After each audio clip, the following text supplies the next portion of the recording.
నరాలతో నిండిన చేతులు, చెమటతో తడిసిన ముఖం, కాని కళ్లలో మాత్రం కొండంత కల. పట్టుదలకి, నమ్మకానికి, కష్టానికి ప్రతీక అయిన ఓ చిన్న కూలీకథ. ఒకప్పుడు కూలీగా ఇటుకలు మోసిన ఆ బాలుడు ఇవాళ వందల మందికి ఉపాధి ఇస్తున్న వ్యాపారవేత్తగా ఎదిగాడు. ఇది అతని ప్రయాణం. ఆ పల్లె పేరు కొత్తపల్లి. అక్కడ సూర్యకిరణాలు కూడా దారిద్ర్యాన్ని కప్పుకోలేక విలవిలబోతుంటాయి. చిన్న చౌక ఇల్లు, మట్టినేల, కూలిపోయే గోడలు. అదో జీవితం. తల్లి వంటగదిలో పొగను భరిస్తూ పొట్ట నింపేందుకు జీవితాన్ని కాల్చుకుంటూ ఉంటే తండ్రి దినసరి కూలీగా వెళ్ళి ఈరోజు తిన్నామో లేదో అన్న భయంతో బతికేవాడు. ఆ ఇంట్లో చిన్నోడు రమేష్. తన వయస్సు 13. స్కూలుకు వెళ్లాలన్న ఆశ అతని కళ్లలో దీపంలా వెలిగేది. కాని పుస్తకాల పేజీల కంటే సిమెంటు ఇటుకల బరువే అతని భుజాలమీద ఎక్కువ. ప్రతిరోజూ సూర్యుడు ఉదయించే ముందు లేచి తనలాంటి వాళ్ల కలలు కూలిన ప్రదేశంలో సిమెంటు బస్తాలు మోస్తూ తన జీవితాన్ని గడిపేవాడు. అతని శరీరం కూలీగా ఉన్నా మనసు మాత్రం ఒక ఇంజనీర్గా కలలు కనేది. ఒకరోజు రమేష్ పనిచేస్తున్న ఓ పెద్ద కట్టడం దగ్గర ఒక పెద్ద నిర్మాణ సంస్థ యజమాని వచ్చారు. రమేష్ సిమెంటు బస్తాను మోస్తూ బరువుకి తడబడి కిందపడ్డాడు. అతని చేతులు నలిగిపోయాయి. ముఖం చెమటతో తడిసిపోయింది. కాని అతను వదల్లేదు. తడిమి, లేచి మళ్లీ ఆ బస్తాను భుజాన పెట్టుకున్నాడు. అప్పుడా యజమాని అతని దగ్గరకు వచ్చి కళ్లల్లో కళ్ళు పెట్టి అడిగాడు, "నువ్వు ఎందుకింత కష్టపడుతున్నావు బాబూ? ఈ బరువు నీ వయసుకు మించినది కదా?"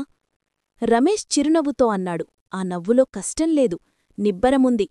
"సార్, నేనొకరోజు ఈ బస్తాల కట్టడాలను కాదు, నా కలలతో కట్టిన నా సొంత కంపెనీని నిలబెడతాను. ఈ బస్తాలు ఇవాళ నా మెట్లు, నా భారాన్ని మోస్తున్నాయి. రేపు నేను 100 మందికి దారి చూపుతాను." ఆ మాటలు వినగానే ఆ యజమాని చలించిపోయాడు. చిన్న కూలీ నోటి నుండి వచ్చిన ఆ పెద్ద కల ఆ రోజు రమేష్ జీవితాన్ని మలిచిన విత్తనమయ్యింది. ఆ రోజునుండి రమేష్ ప్రయాణం మారింది. పగలు కూలి, రాత్రి చదువు. పాత పుస్తకాలు నూనె దీపం కింద చదువుకున్న ఆ రాత్రులు శ్రమకి అంకితం. ఎంత అలిసిపోయినా నిద్రకు లొంగలేదు. అతని కలలు అతని నిద్రపోనివ్వలేదు. అతని తల్లి కడుపునిండా తినకపోయినా ఒకరోజు కూలి డబ్బులతో రమేష్కి ఒక మంచి పెన్ను కొనిపెట్టింది. నా బిడ్డ చేతిలో ఈ పెన్ను ఒకరోజు ప్రపంచాన్ని మారుస్తుంది అని నమ్మింది ఆ నిరక్షరాసురాలు. ఆ నమ్మకం నిజమైంది. రమేష్ 10, ఇంటర్, ఇంజనీరింగ్ వరకు స్కాలర్షిప్పులతో చదివాడు.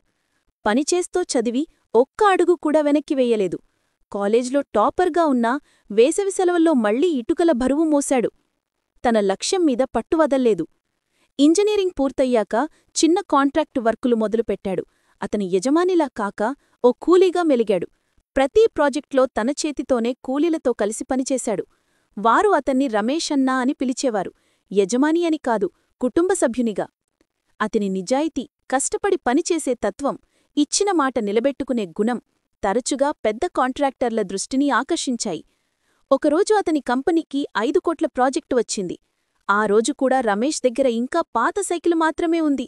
కాని అతని కల మాత్రం ఎప్పటిలాగే పెద్దది, పదునైనది. మొదటి ప్రాజెక్టు విజయవంతమైంది. తర్వాత రెండోది, మూడోది. ఇప్పటికి రమేష్ నిర్మాణ సంస్థ, రమేష్ కన్స్ట్రక్షన్స్ ప్రైవేట్ లిమిటెడ్, దేశవ్యాప్తంగా 500 మందికి పైగా ఉద్యోగాలు ఇస్తోంది. ఒకప్పుడు ఇటుకలు మోసిన రమేష్ 500 కుటుంబాల భవిష్యత్తును మోస్తున్నాడు. ఒకరోజు అదే పాత కూజీ కట్టడంలో ఇప్పుడు రమేష్ సొంత ప్రాజెక్టు ప్రారంభోత్సవం జరిగింది. అతనే యజమాని. పాత ఇటుకలు, పాత జ్ఞాపకాలు, తల్లిని గుర్తుచేసుకుని కన్నీటి తడిగా నిలిచాడు. మైక్ తీసుకుని అతను మాట్లాడాడు. అతని గొంతులో వణుకులేదు, ధైర్యముంది. "నేను కూలీగా ఉన్నప్పుడు ఎవ్వరూ నన్ను నమ్మలేదు. కాని నేను నామీద నమ్మకం వదన్లేదు. ఈరోజు అదే నమ్మకం, అదే చెమట నన్ను 0 నుండి శిఖరం వరకు తీసుకువచ్చింది." ఆ కన్నీళ్లు కష్టానికి, నమ్మకానికి ఇచ్చిన నివాళి. మనలో ప్రతి ఒక్కరిలోనూ ఒక రమేష్ దాగి ఉన్నాడు. మన పరిస్థితులు మన గమ్యాన్ని కాదు నిర్ణయించేది, మన పట్టుదలే నిర్ణయిస్తుంది. కలలు కనడం అందరికీ వచ్చు. కాని చెమటతో రాసిన కలలే నిజమవుతాయి.